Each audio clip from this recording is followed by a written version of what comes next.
And he says, then he said, that is Micah, I saw all Israel scattered on the mountains as sheep that have no shepherd. And the Lord said, these have no master. Let each return to his house. Now Ahab is the master. I mean, this doesn't sound good. So look at verse 18. And the king of Israel said to Jehoshaphat, did I not tell you he would not prophesy good concerning me, but evil? Verse 19, then Micah said, Micah goes on, therefore hear the word of the Lord. I saw the Lord, and this is all in caps. This is the same. This is Jehovah. Sitting on his throne, and all the host of heaven standing by, on his right hand and on his left. And the Lord said, who will persuade Ahab to go up that he may fall at Ramoth Gilead? In other words, Ahab, his wickedness has gone on so long. And this is the vision that God showed Micah for this purpose. God decided, okay, it's time to take Ahab out. I've given him all kinds of room, all kinds of space. Okay, how are we going to take him out? In verse 20, and the Lord, this is the vision that Micah is relating that he saw. And the Lord said, who will persuade Ahab to go up that he may fall at Ramoth Gilead? To fall means to die. So one spoke in this manner, another spoke in that manner. Verse 21, then a spirit came forward and stood before the Lord and said, I will persuade him. The Lord said to him, in what way? So he said, I will go out and be a lying spirit in the mouth of all his prophets. And the Lord said, you shall persuade him and also prevail. Go out and do so. Now this is Micah still speaking. Therefore, look, the Lord has put a lying spirit in the mouth of all these prophets of yours, and the Lord has declared disaster against you. Now, he's speaking this in the presence of the other prophets.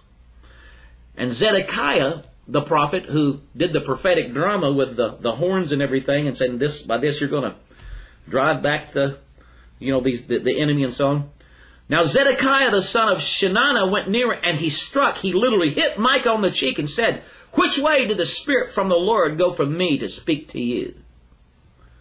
In other words, he's saying, I don't believe that the Spirit of the Lord that's on me ever came into you. Verse 25, and Micah said, indeed you shall see on that day when you go into an inner chamber to hide. So the king of Israel said, take Micah and return him to Amon, the governor of the city, and to Joash the king's son, and say, thus says the king, put this fellow in prison, and feed him with bread of affliction and water of affliction until I come in peace. But Micah said, if you ever return in peace, the Lord has not spoken by me. And he said, take heed, all you people. So, Jehoshaphat and Ahab, they go out to battle. It'd be interesting to know what was going through the mind of Jehoshaphat, the godly king, who had asked for another word of the Lord. But apparently he felt obligated to go ahead and go out to battle with Ahab and help him. And so in the battle, it says that there was an archer. He just shot an arrow at random, he thought. But you know, when God's in something, he can take the random acts of even the ungodly and make it work out for his purpose. And so he shot an arrow at random, and the arrow came and it struck probably in one of the few places where Ahab was vulnerable because he had his armor on, but it said it struck him in the harness, the place where his armor came together, and there was a harness that had bound it together, and there was just a small space there, and the arrow struck him in a vulnerable area of his body, and he died. Now, what I want to point out here is, now we could have some discussions about the statement where it says that the Lord put a lying spirit in the prophets. I haven't looked at that word. It's very possible that it's like Exodus 15:26. It wouldn't surprise me at all, where God said, I will put none of these diseases, and the Hebrew verb is in the permissive sense, and newer translations bear this out. I will allow none of these diseases upon you. Could be that God instead of being it being in the causative sense, that it's in the permissive sense. And again, I haven't looked into this, but nonetheless, the end result is the same. The Lord either put or He allowed a lying spirit into all of these 400 prophets who were prophesying in His name. Now, why did this happen? There's no question in my mind. It happened because they were willing to fudge the truth. They were willing to compromise the truth. They were willing to sell the truth for a price. For importance, for the king's favor, for monetary advantage, for self-serving purposes. They were willing to fudge and to sell the truth. And it opened them up to even greater deception and delusion. Now this is the very thing that Paul said in 2 Thessalonians. Boy, this is serious stuff today. I remember, give you an example, I remember back shortly after 9/11, there was somebody sent me an email of a certain person who calls himself a prophet, very well known throughout America, has some large meetings.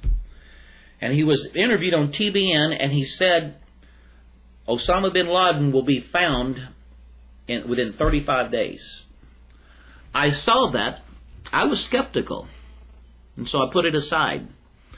Well, I let 35 days go by. Osama bin Laden had been found. I thought, well, I'll let some more, so it's obvious. So I don't know. It was another 10 days, whatever. 7 days, 10 days I let go by. Then I emailed this person. I said, what do you think? I said, sounds like a false prophecy. It hasn't happened. Well, this person never responded. But I was talking with another Christian leader who, it was actually the person who at that time was the editor of Ministry Today, and he said that someone confronted this person about this prophecy. And instead of just being honest, admitting, I missed it, this person justified himself by saying, well, I didn't say 35 days from what point? And I'm not saying this to be judgmental, but people who take this approach, they're setting themselves up for even greater deception. We must buy the truth and not sell it for any price.